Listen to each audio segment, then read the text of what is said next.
The story for Anguish is based primarily around just one scene. That scene being the rain scene where I get killed, and it the idea hit me when I was taking Mike home from when we were filming Balancing Damages, and I was waiting outside because he was going inside to get something, and it was raining, and I saw the road right out front of my car, and it was raining. The idea came about some unknown person just all of a sudden coming into the scene, and another cutting off another person, which if you've seen the movie, you know what I'm talking about. The story called for someone who owned a Hummer. I have a good friend of mine who happens to own the Hummer. Do you like Hummers, Anthony? Oh yeah, I love Hummers. Needless to say, he ended up in the movie.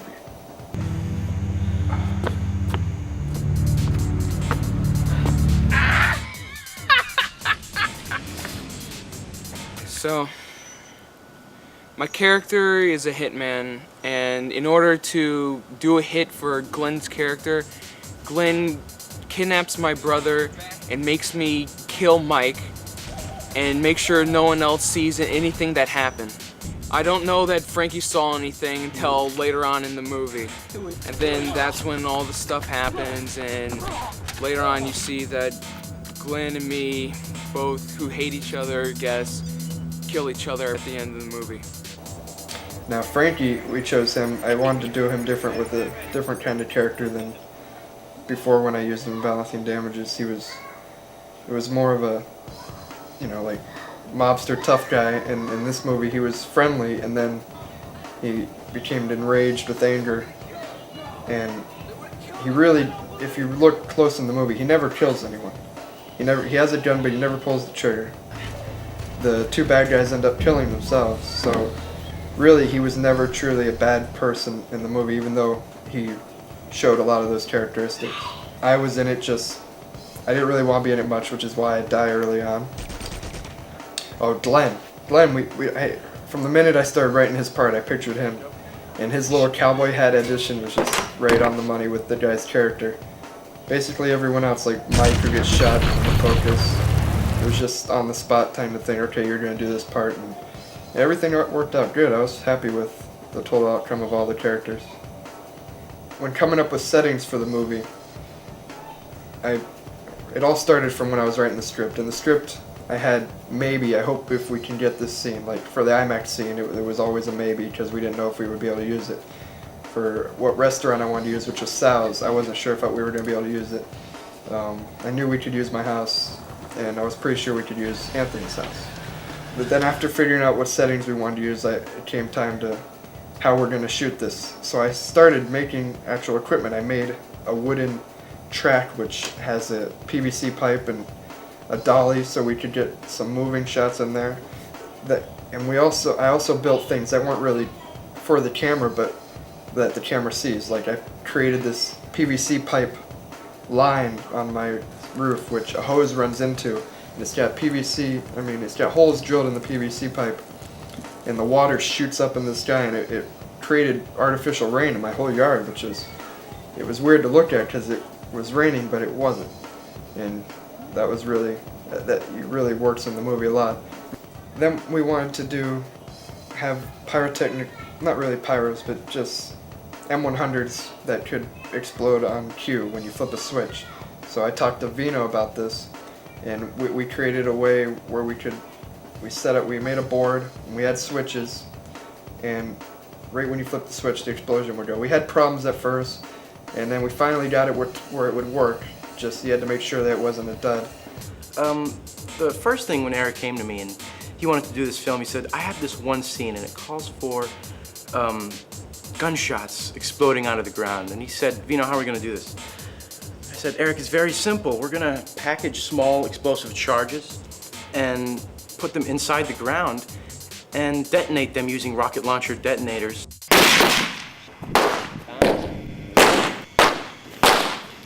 Basically, we took M100s, those lovely firecrackers that all the kids love to play with at the 4th of July. We opened them up and we removed the charge out of it. This is very dangerous, by the way. We didn't have any federal licenses or or any fire chiefs or police presence. So it was very, very legal. It's a federal offense. Just let's leave it at that. Anyway, we did it anyway because we love movies, and we love to make the audience just, you know, go wow. So we packaged these explosives in duct tape. We took a strip of duct tape, we put the M100 charge inside it. Then we took a rocket launcher detonator. Some of you kids might have played with these before. And we put it inside the powder charge. We taped it in there. Then the way to set this, the way you set these off is you run electrical current through the wire. So we got these two pieces of wood, and we put down light switches to them. And we connected a power source, and then we connected basically the switch to the charge. So we kind of made our own little makeshift control panel where we could strategically set off any of these explosives in order, you know, however we wanted. And then by the first night of filming, which was a really stressful night for me, because nothing seemed to work, because these explosions didn't work, we didn't think about the water. The water became a problem because it damaged, like, there was no real way to protect it in order to have the explosion still work. Yeah, the bullet hits didn't work at all. So in the end, we ended up going with CG. We composited gunshots and bullet hits and squib explosions, if you will, through the computer using very, very high-end digital technology here at Northeast High School.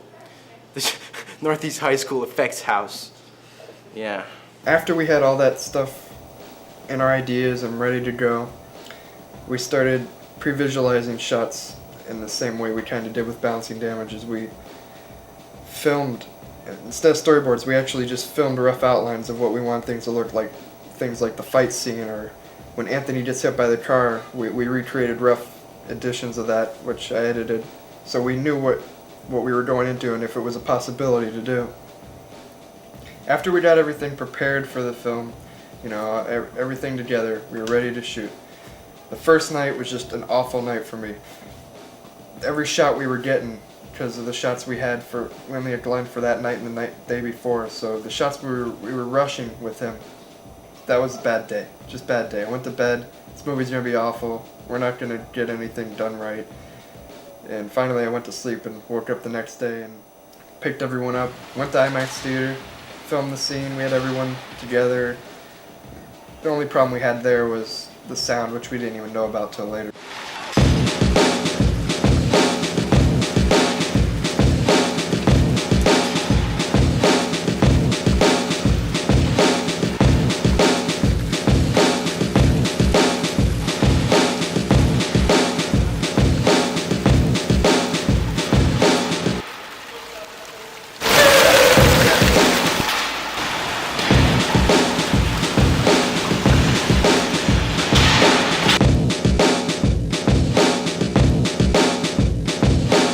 Then we moved on to the office building, we did that scene. I love that scene. That scene was great. You want to see something really cool? Watch this. Let's bring it over here. Oh my gosh, that's awesome. So what do you got?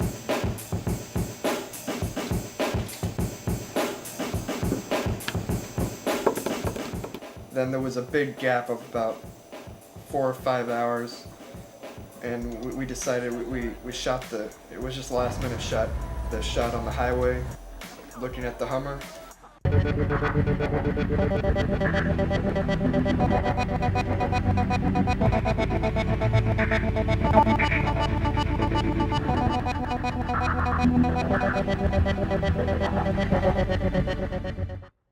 It was cold.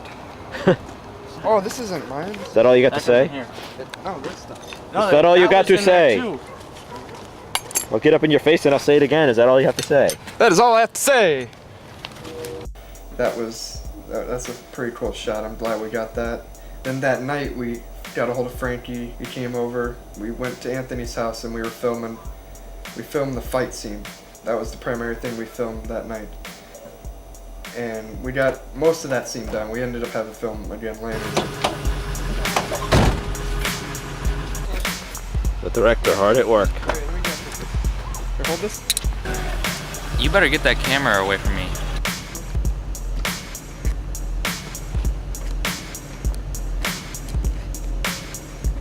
I act, okay? I'm an actor. An actor. I don't want to miss any shots this time. Go to the book.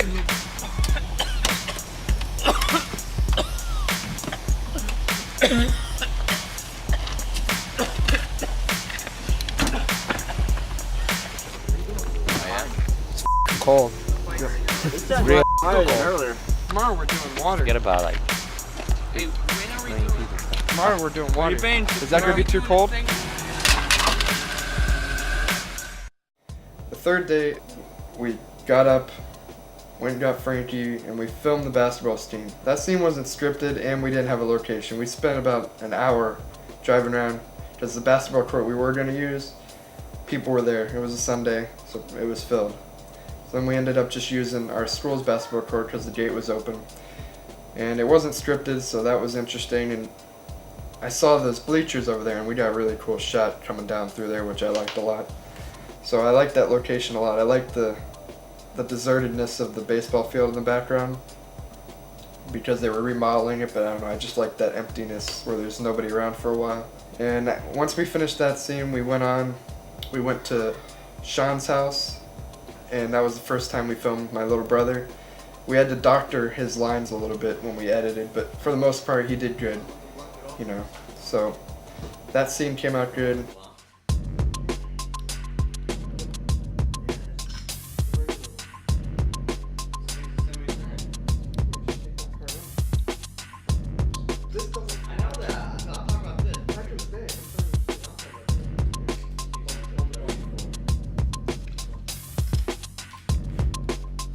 Then from filming at Sean's place, we went on and we filmed at Sal's restaurant.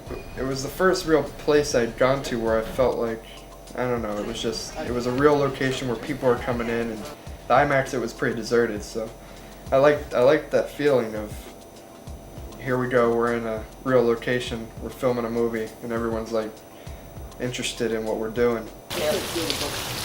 freeze. No, it's hot. Cold. Shaking. Somebody give me a hot chocolate or coffee or something.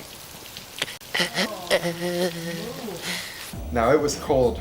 It was really cold, and we were getting wet, and 40-degree temperature laying in the water, you know. I got cold, and because it was cold, things got rushed, but it wasn't rushed in a bad way. It was just rushed where we forgot to shoot things. It wasn't rushed like the first day of shooting where I didn't like what we were getting. Because that day, that scene was so planned out in my head way before we started filming that I knew exactly how I wanted it to look, so. Did that look good? It looked good. Let's do it again. One more time. We ended up having to reshoot later because of the coldness causing us to forget things. And that pretty much wrapped up the principal photography. One more time because I forgot. You want me to change the cry scene? I didn't even cry. I didn't see it, so I don't know. Like, how did that look to you guys? Like, Perfect. no, seriously. Perfect.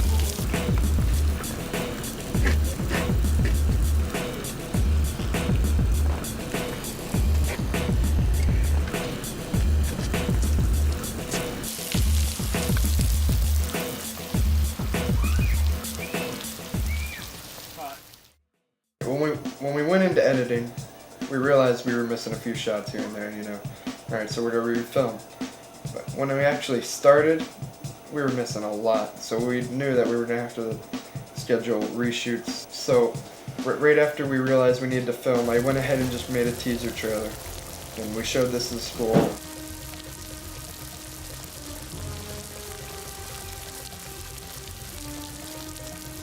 And then... Stop slamming doors! Right, when we were filming before, it was in the middle of January when it was cold.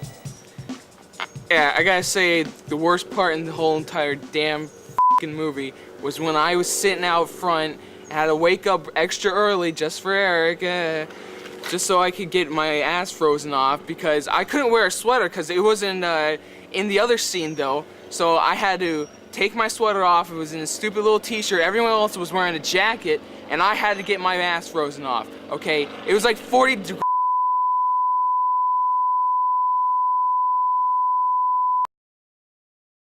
By the time we went back and started filming the new stuff, it was warm. It was humid out, so we were actually sweating in the rain, and we actually wanted the water. And after we got a lot of that filmed, and I started, the movie had actual full scenes edited, I put together the full-length trailer, the one that everyone saw that. We knew the release date. We said March 25th. What's stopping me from shooting you right now? Come on now. We both know you're not that stupid. We wanted something to show the anguish color-wise throughout the movie, so we put a tint throughout the whole movie, an orangish tint for whenever there was anguish felt throughout the movie. When there wasn't, there was a lot of blue. Like, you can't really notice it that well, but blue was enhanced just a little.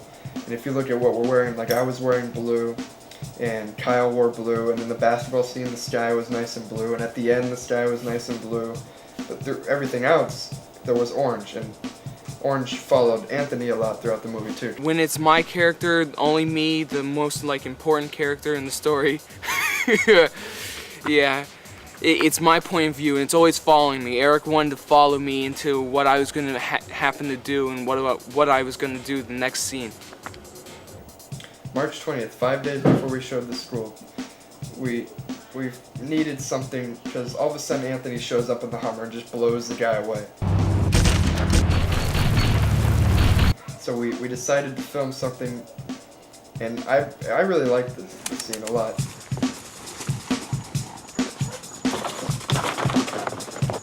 Ready? Action!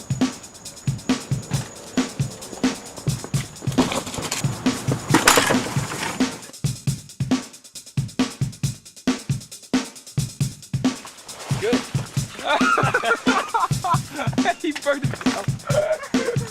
That's gonna be a big one too.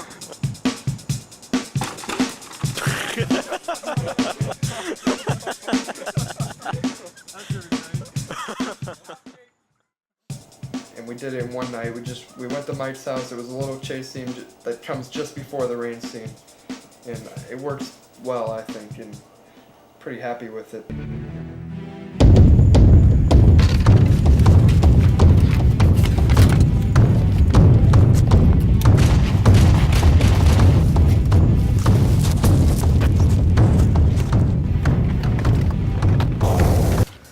There's a scene in the movie where Eric wanted to show a little foreshadowing. So he showed that because I get killed at the end by getting hit by a car, I had to run out when I was chasing Mike. And when Mike got in front of me and I had to dodge one of his bullets, he ran inside his car and started up real fast. I went to try to get and catch him. He sped up right in front of me and almost hit me, and that was the foreshadowing part. And then later on, I get hit by a car and get killed by Glenn. But yeah, those are just those little things that you realize you need later, and you get them done.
Bam, and then starts ran that into it and did something.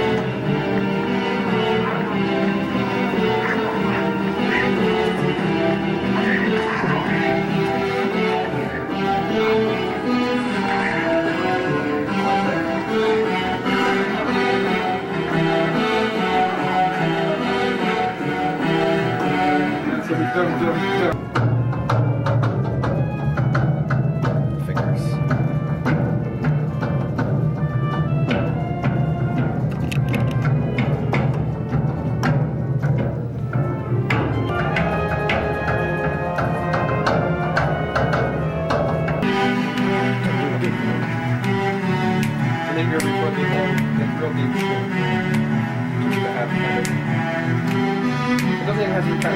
versus me too.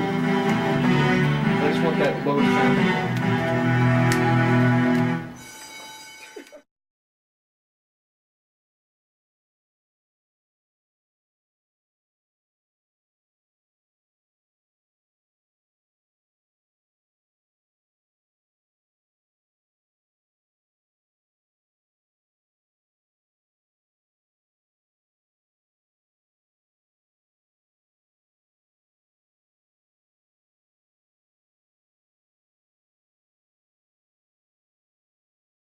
I like big butts and I cannot lie. All you other brothers just can't deny.